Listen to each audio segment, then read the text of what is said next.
Pemirsa, keluarga korban yang tenggelam di objek wisata air terjun Bayang Aya, Nagari Pauah, Kecamatan Lebuk Sikaping, minta masyarakat yang menyaksikan evakuasi korban untuk tidak menyebarluaskan informasi, dokumentasi, baik foto maupun video evakuasi yang dapat merugikan korban maupun pihak keluarga nantinya.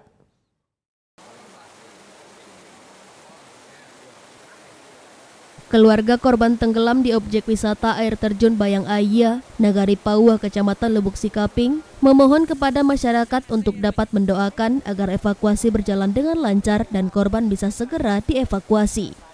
Reski Ramadhani, kakak korban atas nama keluarga besar, juga mengucapkan terima kasih atas kerja keras tim SAR gabungan yang telah berupaya untuk mengevakuasi korban. Reski juga meminta kepada masyarakat agar tidak menyebarkan informasi yang tidak valid, tidak sesuai dengan fakta pelaksanaan evakuasi, baik itu berupa foto maupun video, sebelum ada keterangan yang dikeluarkan oleh tim SAR gabungan yang bekerja di lokasi evakuasi. Agar tidak menimbulkan tanggapan negatif, baik pada keluarga korban maupun terhadap tim SAR yang sedang melakukan evakuasi di lapangan. Juga saya meminta kepada seluruh masyarakat untuk tidak menyebarluaskan apapun nantinya dokumentasi yang didapatkan yang berkaitan dengan jenazah. Saya harap kita semua saling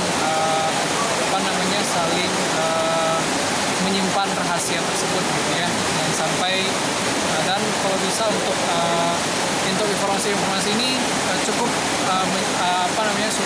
dari orang-orang yang ada di atas saja. Dari Pasaman, Sumatera Barat, Aryo Hanas, iNews melaporkan.